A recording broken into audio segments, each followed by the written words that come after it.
ابتدا ہے رب جلیل کے ببرکت نام سے جو دلوں کے بھید خوب جانتا ہے۔ دیکھتی آنکھوں سنتے کانوں سب کو ہماری طرف سے السلام علیکم۔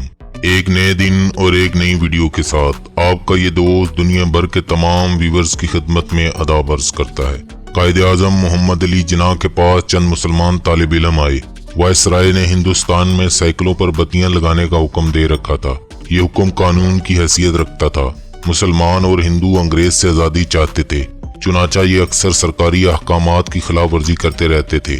نوجوان خلاف ورزیوں پر پیش ہوتے تھے۔ قائد اعظم نے طالب علموں سے پوچھا، آپ میں سے کس کس کے پاس سائیکل ہے؟ تمام جوانوں نے ہاتھ اٹھا دیے۔ قائد کا اگلا سوال بہت دلچسپ تھا۔ آپ نے پوچھا، اور کس کس کی سائیکل پر بتی ہے؟ ایک نوجوان کے سوا تمام نے ہاتھ نیچے گرا دیے۔ نوجوانوں کا خیال تھا قائد اعظم قانون کی اس خلاف ورزی پر خوش ہوں گے، لیکن قائد اعظم توقع کے برعکس اداس ہو گئے۔ آپ نے نوجوانوں سے فرمایا، ینگ مین، قانون ہوتا ہے، آپ سب کو اس کا احترام کرنا چاہیے۔ نوجوانوں نے عرض کیا، جناب یہ انگریز کا قانون ہے، ہم اس پر عمل کیوں کریں؟ قائد اعظم نے جواب دیا، نوجوانوں، جو شخص آج قانون پر عمل نہیں کر رہا وہ کل ہمارے پاکستان میں بھی قانون کی خلاف ورزی کرے گا۔ آپ میری بات پلے باندھ لیں، ہمارے ملک میں قانون کی خلاف ورزی کرنے والوں کے لیے کوئی گنجائش نہیں ہوگی۔ ویڈیو کو باقاعدہ آغاز کرنے سے پہلے تمام نئے ویور سے ہمارا فیس بک اور یوٹیوب پر اسپائڈر بل چینل لائک اور سبسکرائب کر لیں اور گھنٹی پر کلک کریں تاکہ آپ کو ہماری ہر نئی ویڈیو کا نوٹیفیکیشن مل سکے۔ مولانا تقی عثمانی قائد اعظم کے حوالے سے بیان کرتے ہیں، ایک دن میں لندن میں اپنے کمرے میں سویا ہوا تھا۔ کسی نے مجھے جھنجھوڑ کر میرے نام سے اٹھایا۔ میں اسے خواب سمجھ کر دوبارہ لیٹ گیا، لیکن دوبارہ پھر جھنجھوڑنے پر آواز آئی، میں نبی رحمت صلی اللہ علیہ وسلم تمہیں حکم دیتا ہوں، تم برے صغیر جاؤ اور مسلمانوں کے لیے علیحدہ ملک کے لیے جدوجہد کرو۔ میں نے اپنا سامان پیک کیا اور واپس آ گیا۔ قائد اعظم 1896 میں ممبئی آئے اور شہر کی سماجی زندگی میں تہلکہ مچا دیا۔ یہ انگریزوں سے بہتر انگریزی بولتے تھے۔ ان کی شخصیت میں دل آویزی اور کشش بھی تھی، پریکٹس بھی بہت اچھی تھی اور سوشل نیٹ ورکنگ بھی کمال تھی۔ انگریز افسر انہیں بہت پسند کرتے تھے۔ رتی بائی نے 1918 میں اسلام قبول کیا۔ یہ رتی بائی سے مریم جناح بنی۔ قائد اعظم شادی کے وقت 42 سال کے میچور مرد تھے، جبکہ وہ 18 سال کی شوخ نوجوان لڑکی تھی۔ قائد اعظم کا ویژن کلیئر تھا، وہ پاکستان بنانا چاہتے تھے۔ وہ ہر قسم کی قربانی دینے کے لیے تیار تھے۔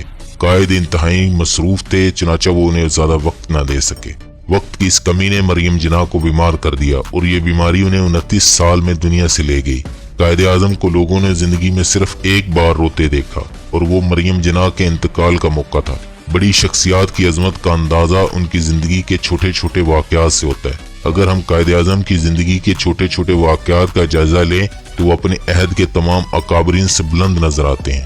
قیام پاکستان کے بعد قائد سے ایک دن برطانیہ کے سفیر نے کہا کہ برطانیہ کے بادشاہ کا بھائی آج پاکستان پہنچ رہا ہے، آپ انہیں لینے ایئرپورٹ جائیے گا۔ قائد اعظم نے انتہائی دبدبے سے فرمایا، آپ کے بادشاہ کے بھائی کو ایئرپورٹ لینے چلا جاؤں گا، لیکن ایک شرط پر کہ کل جب میرا بھائی برطانیہ جائے گا تو آپ کا بادشاہ جارج اس کو لینے ایئرپورٹ جائے گا۔ یہ سن کر سفیر اپنا سموں لے کر رہ گیا۔ ایک بار قائد اعظم ٹرین کا سفر کر رہے تھے۔ سفر کے دوران انہیں یاد آیا غلطی سے ان کا ریل کا ٹکٹ ملازم کے پاس رہ گیا ہے اور وہ بلا ٹکٹ سفر کر رہے ہیں۔ جب وہ اسٹیشن پر اترے تو ٹکٹ ایگزامینر سے ملے اور اس سے کہا، چونکہ میرا ٹکٹ ملازم کے پاس رہ گیا ہے اس لیے دوسرا ٹکٹ دے دیں۔ ٹکٹ ایگزامینر نے کہا، آپ 2 روپے مجھے دے دیں اور پلیٹ فارم سے باہر چلے جائیں۔ قائد اعظم یہ سن کر طیش میں آ گئے۔ انہوں نے کہا، تم نے مجھ سے رشوت مانگ کر قانون کی خلاف ورزی اور میری توہین کی ہے۔ ٹکٹ ایگزامینر نے لاکھ جان چھڑانا چاہی، لیکن قائد اعظم اسے پکڑ کر اسٹیشن ماسٹر کے پاس لے گئے۔ بالآخر ان سے رشوت طلب کرنے والا قانون کے شکنجے میں آ گیا۔ وکالت میں بھی قائد اعظم کے کچھ اصول تھے جن سے وہ تجاوز نہیں کرتے تھے۔ وہ جائز معاوضہ لیتے تھے۔ مثلاً ایک تاجر ایک مقدمہ لے کر آیا، موکل میں چاہتا ہوں آپ اس مقدمہ میں میری وکالت کریں، آپ کی فیس کیا ہوگی؟ قائد اعظم، میں مقدمے کے حساب سے نہیں دن کے حساب سے فیس لیتا ہوں۔ موکل کتنی؟ قائد اعظم 500 روپے فی پیشی۔ موکل میرے پاس اس وقت 5000 روپے ہیں، آپ 5000 میں ہی میرا مقدمہ لڑیں۔ قائد اعظم، مجھے افسوس ہے میں یہ مقدمہ نہیں لے سکتا، ہو سکتا ہے یہ مقدمہ طول پکڑے اور یہ رقم ناکافی ہو، بہتر ہے آپ کوئی اور وکیل کر لیں۔ چنانچہ قائد اعظم رحمت اللہ نے اپنی شرط پر مقدمہ لڑا۔ اور اپنی فراست سے مقدمہ 3 پیشیوں میں ہی جیت لیا اور فیس کے صرف 1500 روپے وصول کیے۔ تاجر نے اس کامیابی کی خوشی میں پورے 5000 روپے پیش کرنا چاہے تو قائد اعظم نے جواب دیا، میں نے اپنا حق لے لیا ہے۔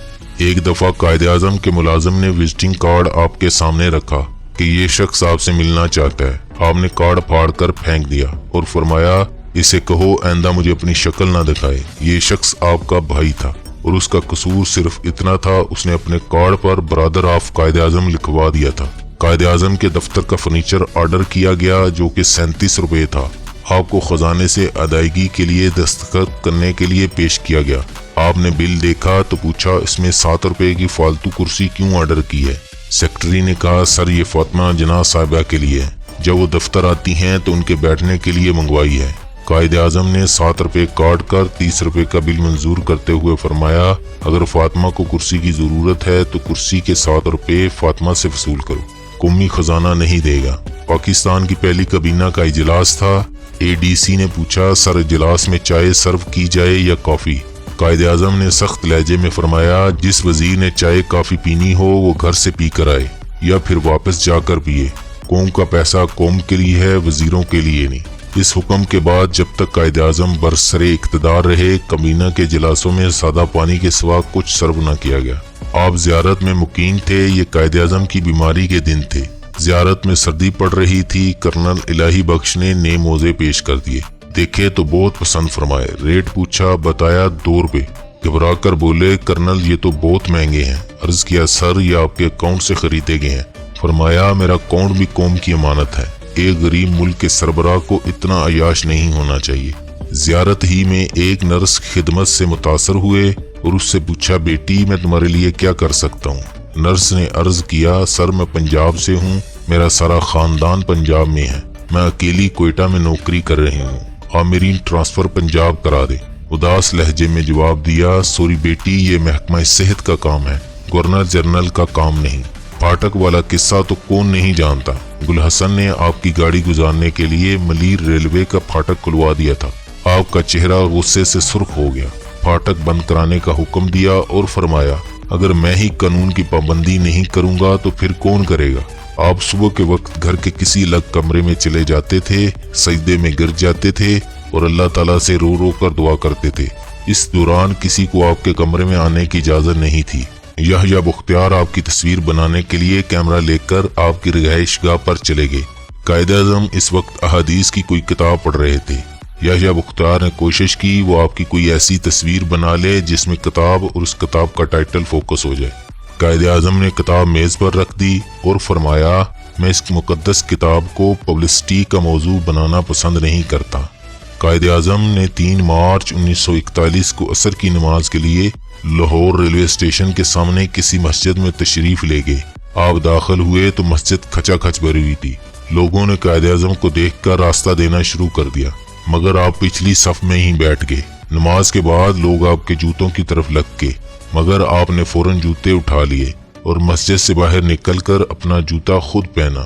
آپ نے اگر یہ دیکھنا ہو ہمارے قائد کس قدر نفیس اور اعلیٰ ذوق کے حامل تھے تو آپ کو صرف ایک بار ان کی رہائش گاہ یا قائد اعظم کے مزار پر میوزیم میں ان کے زیر استعمال سامان کو دیکھنا چاہیے۔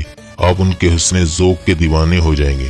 شاعر مشرق علامہ محمد اقبال رحمۃ اللہ علیہ نے فرمایا، محمد علی جناح کو نہ تو خریدا جا سکتا ہے اور نہ ہی یہ شخص خیانت کر سکتا ہے۔ اللہ تعالیٰ قائد اعظم محمد علی جناح رحمۃ اللہ علیہ کی برکت پر کروڑوں رحمتیں نازل فرمائے، آمین۔ دوستو، آج کی ویڈیو اپنے پیاروں کے ساتھ فیس بک واٹس ایپ پر ضرور شیئر کریں اور اس ابن آدم کو دیں اجازت۔ ملیں گے پھر کسی نئی ویڈیو کے ساتھ، اللہ پامان دے۔ السلام علیکم ورحمۃ اللہ وبرکاتہ۔